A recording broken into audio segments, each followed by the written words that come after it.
一番最初に音楽にこうのめり込んだきっかけはもう完全に日本のヒットチャート、小学校のそれこそ、高学年10歳前後の時のヒットチャートを見て、それで初めて音楽を意識するようになって、で学校でこう流行っているような音楽、それが日本のロックバンド、ポップバンド、ポップミュージックだったり、そういったことが一番最初にハマるきっかけで、その後は高校、中学校、高校に入るにあたって日本のバンドを聴くようになって、日本のバンドが好きな海外のバンドを聴くようになってっていうのが、それが一番最初の音楽にハマったきっかけかもしれないですね。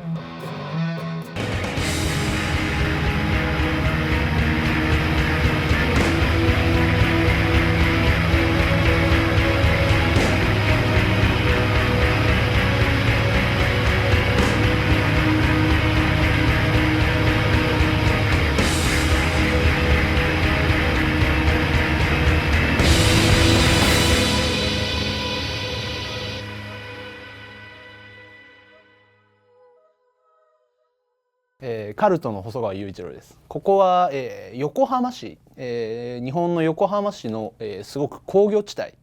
にあって、カルトの事務所として使っていて、ここで製品の開発をしたりだとか、物を発送したりだとか、全ての作業を全部一人でここで行ってます。でもここが、基本的に僕が全部の仕事をやってる場所で、ウェブのアップだとか、本当に受注だとかすごく細かいところも含めて、もしくはプロトタイピングだとかも含めて全部ここでやってるっていうような感じですね。でこれが僕が使ってるハンダで、これっていうのはもうそうそう手に入らないんですけど、めちゃくちゃ高精度のハンダゴテで、上げるだけでもうすぐに温度が上がって、こんな感じでハンダがもう簡単に溶けるっていうような、こういう感じのハンダゴテですね。よいしょ。でこれで作業をしていて、これもこういう感じで動いて、あとはここら辺には工具があるのと、今これを作ってるプロトタイプの筐体ですね。ここら辺はアルミの削り出しですけど、これは、超々ジュラルミンで、今アルミの削り出し筐体とかオリジナルを作っている最中のもの。モディファイだとか、そういった基盤に手を入れるようになったきっかけっていうのは、ある日ボスの SD1 が壊れてしまって、でその理由っていうのが、オペアンプの方向が逆だったからで、そうしたことでオペアンプが壊れてしまったんですけど、でその SD1 に乗ってたオペアンプっていうのが古いものだったので、それをこう探しに行こうと思って秋葉原に行って、でそんな古いオペアンプはないって言われて、じゃあどうしようって言って探し始めたのが本当に一番最初のきっかけ。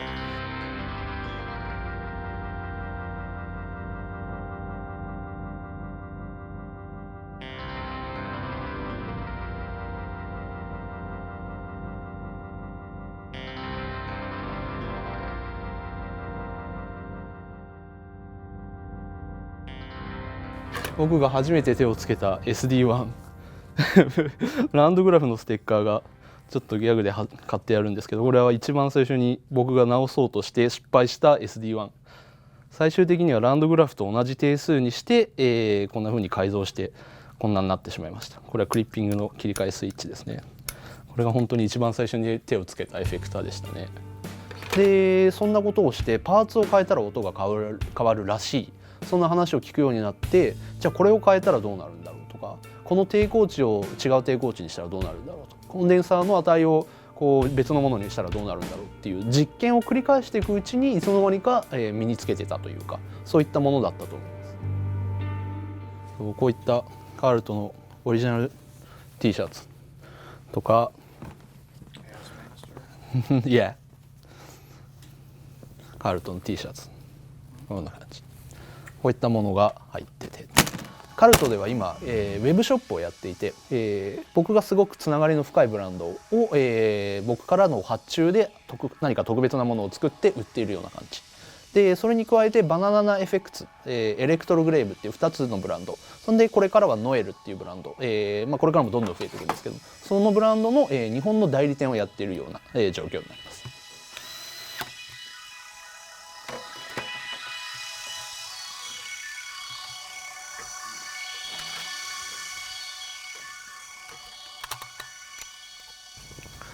あとはそこに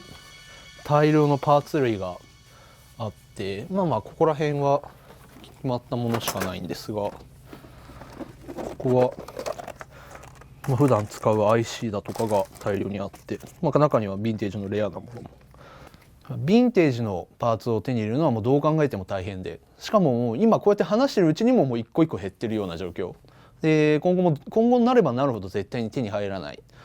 そこの中において手に入るものを使うしかないっていう感覚であって、例えばすごくいいパーツは10個しか手に入らなかったっていうんじゃなくて、手に入った10個で作ればいいと思うし、その都度限られたものを使って作っていくしかないっていう感覚。もしじゃああるギターペダルを100個作らなきゃいけない、1000個作らなきゃいけないってなった時には、そこに必要なものっていうのはまた違ってくるっていう、そこにあるものを使って作るしかないっていうような感覚。もし本当にいいものを作りたかったら、もしかしたら1000個作れない可能性もヴィンテージのパーツを使うんであ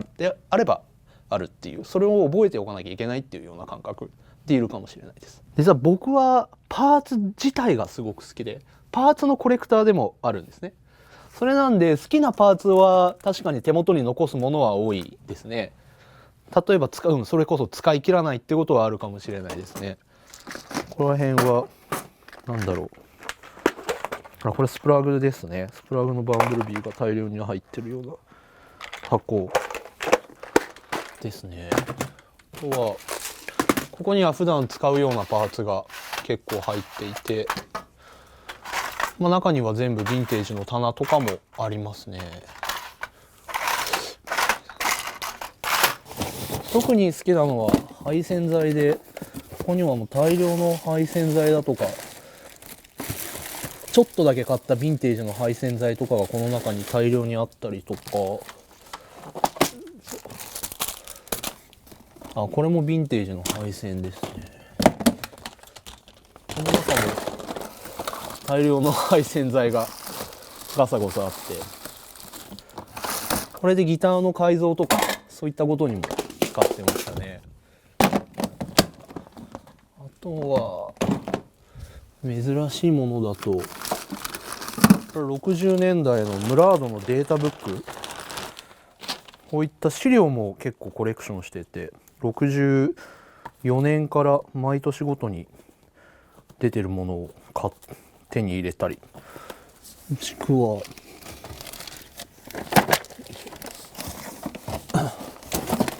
こら辺はスプラグとかソルダー、ケスターのデータブック、これも50年代とか60年代の資料ですね。あと珍しいのはこのエレハモのダイレクトメール、当時のダイレクトメール、1972年のダイレクトメール、こういったプライスリストとかが、こういったものを珍しく買ったりしてますね。一番最初に買ったエフェクターはベース用の、まさにこれでサンズアンプベースドライバーなんですけど、これが一番最初に買ったエフェクターです。でベースを弾くようになってから、ないし音楽を始めるようになってから、実際にアンプに直接挿したところで大した音がしない、ギターなんて歪まないし、ベースもペケペケしか言わない、それに不満を覚えてから、エフェクターって何だろうとか、あれは何のためにあるんだろう、ないしああいう音はどういうふうに出してるんだろうっていうのが一番最初に、ハマるようになったきっかけで、これを買った後にもうどんどん次々って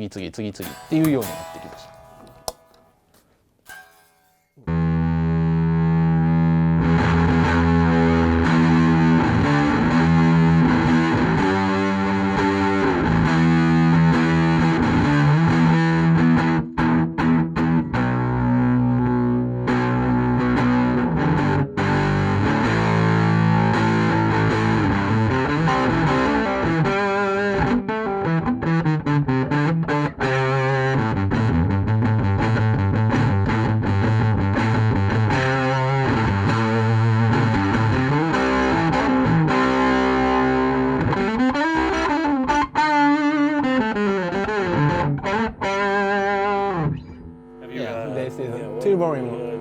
front volume and rear volume, bridge volume. Yeah. Yeah. Negative feedback. It sounds awesome. Have you Yes. resisted? Like a robot drive, I Yeah. feel. Yeah. Yeah. It's like misbiased. Yes, In a yes, good way. I know. Yeah. Sounds good.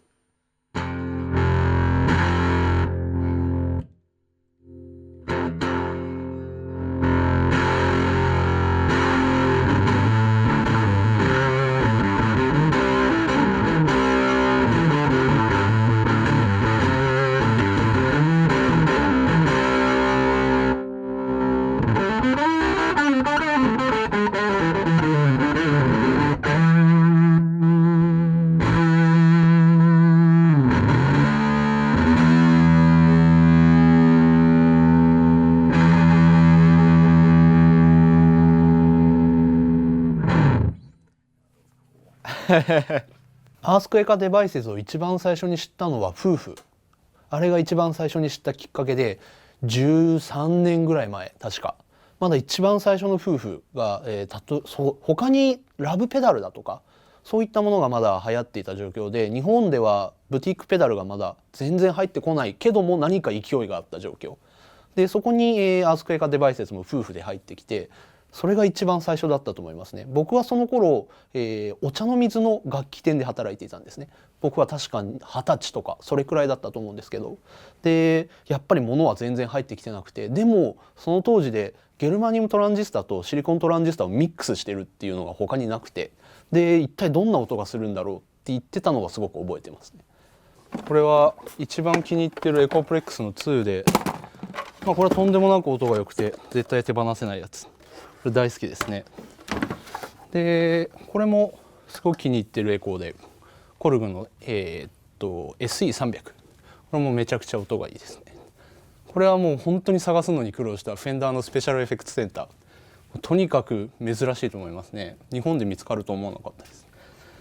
でこれも自慢の品でハニーのサイケデリックマシンなんですけど、このサイケデリックマシンを設計した三枝文夫さんが直してくれて、先日にそれのサイン入りのようなものよいしょ。ここら辺はカルトの普段売ってるもののストックですね。在庫になりますね。でここら辺がヴィンテージの棚で、そうね、特に珍しいのはこのバズアラウンドとかボックスのトーンベンダーのマーク2とか、ここら辺はすごく珍しいと思います。ここがアメリカンのもの。あとこれもすごく珍しいですね。フェーズ90の最初期のフェーズ90、最初期はこのロゴがすごく小さいんですね。多分最初の100何十台か200台以下しか作られてないもので、201代目以降ぐらいから多分ロゴがすごく大きくなる、逆に大きいっていうラージロゴって呼ばれてるフェーズ90、これめちゃくちゃ珍しいですね。でここが、ヨーロピアンのエフェクターで、この下がちょっと前ぐらいの最近の割と新しめのエフェクター。カルトを始めたきっかけっていうのは、僕が欲しいものが置いてある楽器店っていうのが日本だとすごく少なかったから。例えば、海外のブランドでもまだ日本に全然入ってきてない、もしすごく少数入ってきたとしてもすごく高い、そういったことだとか、ヴィンテージの例えば eBay だとかリバーブだとかで売ってるものっていうのが店頭にもない、そういったことがあって、自分の不満があったのでそれを解消するようなお店を自分で作りたい。例えば新品だったとしてもすごく珍しいものを自分で輸入したりだとか、自分で企画して作ったりだとか、そういったことがしたくてカルトを始めたっていう感じです。What about that? Yeah. The Marshall Superfuzz. This is not so good. That one. Yes, I think better than. The box. Yes, same circuit as yes, Marshall. Like a later one. Yeah. Even right?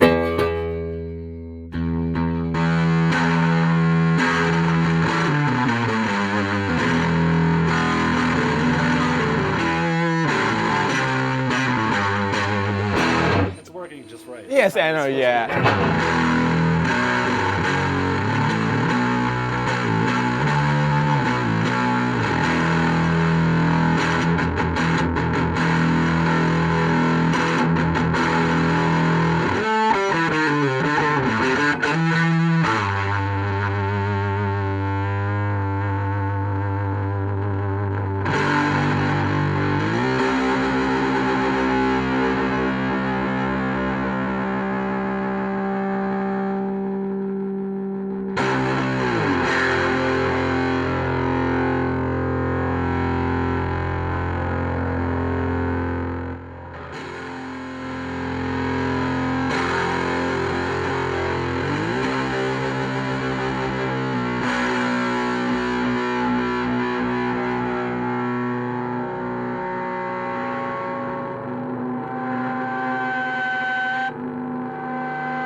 で、これが普段使ってるアンプ3台、カルトのホットロッドと65年のツインリバーブで、時々セルマーで遊ぶぐらいで、好きな音楽はこれで流しながらいつも聴いていて、普段使ってるよく一番使うギターがこれフェンダージャパンなんですけど、僕が初めて買ったギターで、それを改造しまくって使っていて、パーツとかもヴィンテージに交換しながら、もう本当に跡形もなく改造して使ってるんですけど、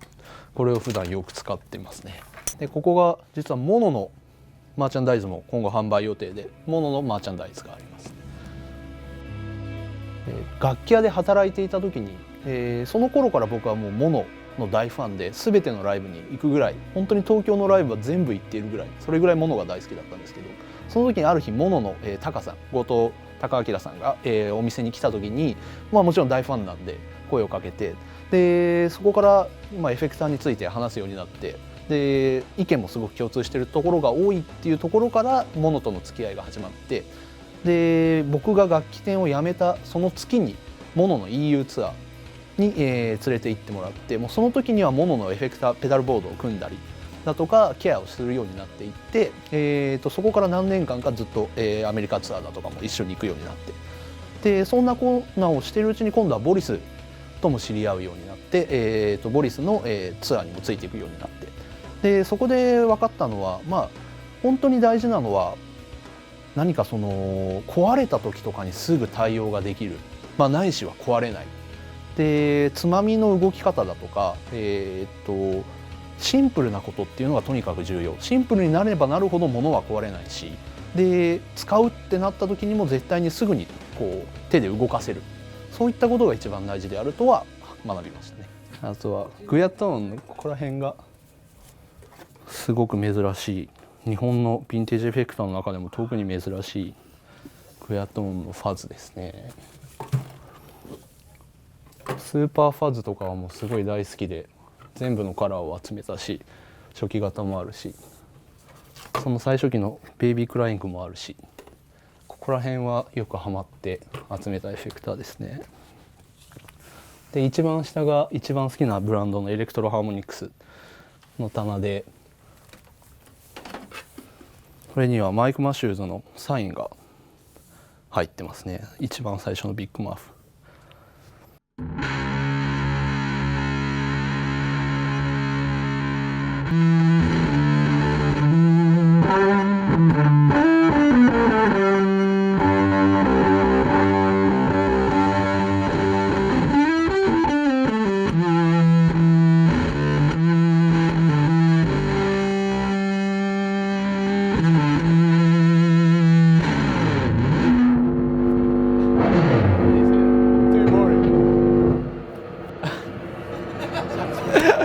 How was it? It was awesome. Yeah. That one sounds really good. I also like it when whatever just happened, Yeah. where it got stuck. Okay. It was cool. エフェクターを作ってる人間、とにかくエフェクターを愛してすごくもう愛しすぎてそれしかできないようなエフェクターを作ってるビルダーっていうのもやっぱりいて、その人たちにはもうそれを作る能力が長けてるゆえに、そのエフェクターを売る、自分の生活を安定させるっていうことがとても難しい状況。そういった人間を救えるっていうのもカルトの強みであったりだとか、使命であったり、とにかくエフェクターが大好きでいいものを作ってる人でも、その人は売れないからその人も食べれない。そうじゃなくて、それをカルトで扱うことによってカルトにも収益が生まれるし、その人にも収益が返せる。でその作ってるものがものすごくいいので買ってくれた人も喜ぶ。結局カルトをやることによってエフェクター好きな人が全員もう喜ぶ。それが一番本当にカルトができることで一番いいこと。それっていうのを今後も続けていきたいですね。